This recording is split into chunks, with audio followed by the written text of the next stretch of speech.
नमस्कार. मी चिंतामणी सहस्रबुद्धे. रागरंग.com या यूट्यूब वाहिनीवर आपलं सहर्ष स्वागत आहे. मंगळवारी म्हणजे कालच सांगली जिल्ह्यातल्या 10 तालुक्यातल्या तालुका पंचायत समितीच्या सभापतींची उपसभापतींची निवड झाली. सर्वच ठिकाणी अतिशय उत्साही तरुण आणि होतकरू असे राजकीय कार्यकर्ते यांनी सभापती आणि उपसभापती पदाचा कार्यभार सांभाळलेला आहे. जतमध्ये भारतीय जनता पक्षाचे सभापती झाले, परंतु जतचा अपवाद वगळता अन्यत्र सर्वत्र भारतीय जनता पक्षाच्या विरोधात ज्यांनी जिल्हा परिषदेची पंचायत समितीची निवडणूक लढवली त्या शरद पवारांची राष्ट्रवादी काँग्रेस, अजितदादांची राष्ट्रवादी काँग्रेस, शिंदेंची शिवसेना म्हणजे एकनाथजी शिंदे यांची शिवसेना यांचे पदाधिकारी सर्व आणि काँग्रेस यांचे पदाधिकारी सत्तेमध्ये सहभागी झालेले आहेत, सत्तेवरती आलेले आहेत. या सगळ्या 10 ठिकाणच्या सभापतींच्या निवडी ह्या उल्लेखनीय आहेतच. त्यांना कामाची फार मोठी सगळ्यांनाच संधी चांगली मिळालेली आहे. पण या सगळ्या 10 सभापतींच्या निवडीमध्ये कडेगाव तालुक्याचे जे सभापती आहेत युवा नेते जितेश कदम यांची निवड वैशिष्ट्यपूर्ण अशी ठरणार आहे. याचं सगळ्यात महत्त्वाचं कारण असं की दीर्घ अशी राजकीय परंपरा लाभलेल्या जितेश कदम यांनी गेली अनेक वर्ष काँग्रेस पक्षाचे नेते म्हणून पलूस कडेगाव या दोन्ही तालुक्यामध्ये त्या मतदारसंघामध्ये आणि जिल्ह्यामध्ये सुद्धा काम केलेलं आहे. आपल्याला माहीत असेल की पतंगराव कदम साहेबांची विधानसभेची निवडणूक असेल किंवा विश्वजित कदम यांची आमदार विश्वजित कदम यांची विधानसभेची निवडणूक असेल, यामध्ये प्रचारामध्ये जितेश कदम यांनी गेल्या 10-1 वर्षामध्ये खूप हिरिरीनं भाग घेतलेला आहे. मोहनराव कदम ज्येष्ठ नेते माजी आमदार मोहनराव कदम यांनी सांगली सातारा स्थानिक स्वराज्य संस्था मतदारसंघातून विधान परिषदेची निवडणूक लढवली होती. त्या निवडणुकीची सगळी जबाबदारी आमदार विश्वजित कदम यांनी स्वीकारलेली होती आणि विश्वजित कदम यांच्याबरोबरीनं जितेश कदम सुद्धा त्या निवडणुकीमध्ये खूप राबलेले होते. गेली 10-12-15 वर्ष जवळजवळ जितेश कदम हे राजकीय क्षेत्रामध्ये एक युवा नेता म्हणून काम करत आहेत. त्यांच्या कार्यकर्त्यांची सुद्धा त्यांची फळी अतिशय मजबूत अशी आहे पलूस आणि कडेगाव या दोन्ही तालुक्यामध्ये. परंतु त्यांच्याकडं राजकीय पद गेल्या काही वर्षामध्ये असं नव्हतं. त्यांनी भारतीय बँकेमध्ये काम केलं, भारतीय हॉस्पिटल, भारतीय विद्यापीठ ह्याच्यामध्ये काही पदांवर त्यांनी काम केलं असेल, परंतु राजकीय पद त्यांच्याकडे नव्हतं. ते या निमित्तानं मिळालेलं आहे. जितेश कदम यांना मोठी राजकीय परंपरा आहे हे आपल्या सगळ्यांना माहीत आहे. काँग्रेस पक्षाचे ज्येष्ठ नेते आणि राज्याचं नेतृत्व करणारे डॉक्टर पतंगराव कदम साहेब, त्याचबरोबर ज्येष्ठ नेते मोहनराव कदम, तालुका पंचायत समितीचे माजी सभापती असलेले शांतारामजी कदम आणि आमदार डॉक्टर विश्वजित कदम अशी मोठी राजकीय परंपरा जितेश कदम यांना लाभलेली आहे.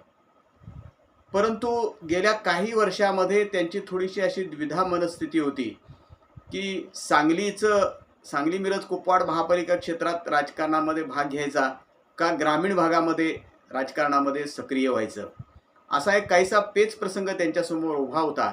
परंतु आमदार डॉक्टर विश्वजित कदम यांच्या मार्गदर्शनानं त्यांनी बहुधा ग्रामीण भागातच काम करायचं असा निर्णय घेतलेला असावा आणि पंचायत समितीची निवडणूक त्यांनी लढवली. वास्तविक त्यांना जिल्हा परिषदेचीच निवडणूक लढवायची होती कडेगाव तालुक्यातल्या कोणत्याही जिल्हा परिषदेच्या गटातून, परंतु तशी संधी त्यांना जागांच्या एकूण रचनेमुळं मिळाली नाही, आरक्षणाच्या याच्यामध्ये मिळाली नाही आणि त्यामुळं त्यांनी पंचायत समितीची निवडणूक लढवली आणि आता ते तालुक्याचे सभापती झालेले आहेत. आपल्याला माहीत असेल की गेले अनेक वर्ष ते राजकारणामध्ये वावरत आहेत, विविध सभांमध्ये भाषणं करतात, अतिशय तडफदार असं वक्तृत्व त्यांच्याकडे आहे.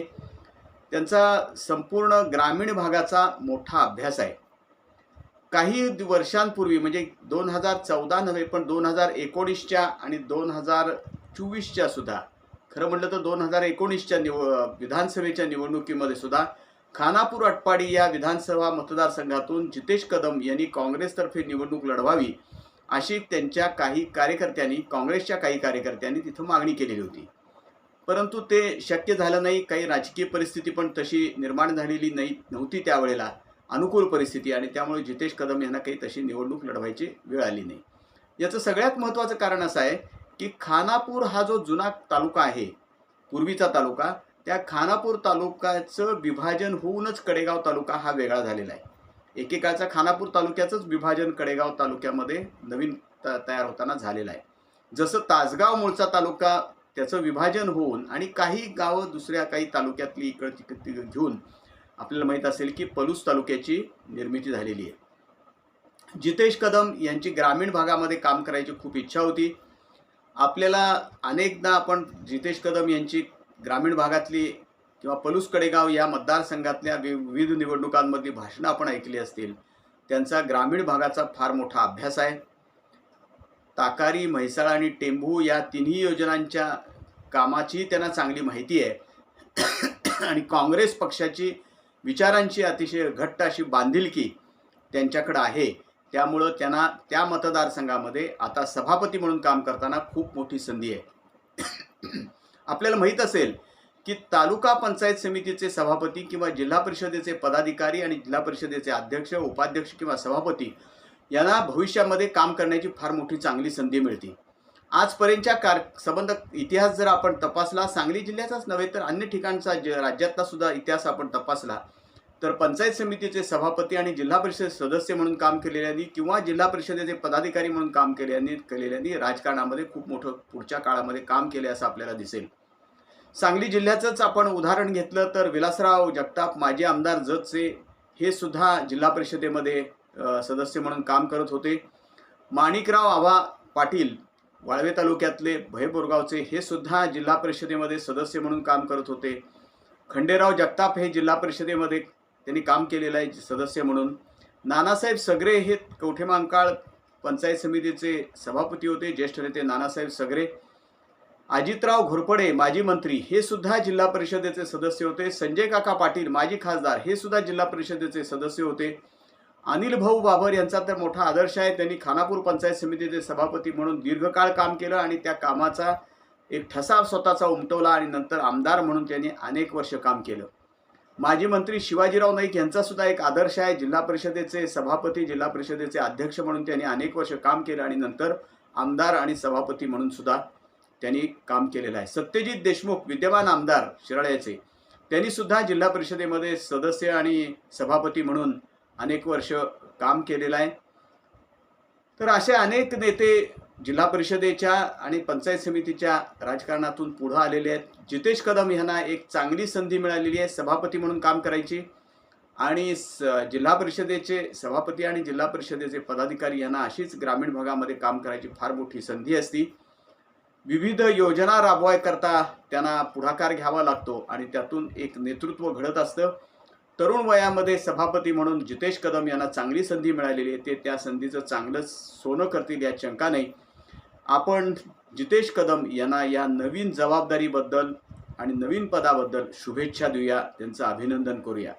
आमचं हे रागरंग.com ही जी यूट्यूब वाहिनी आहे ही आपण लाईक करा, शेअर करा आणि सबस्क्राईब करा. धन्यवाद.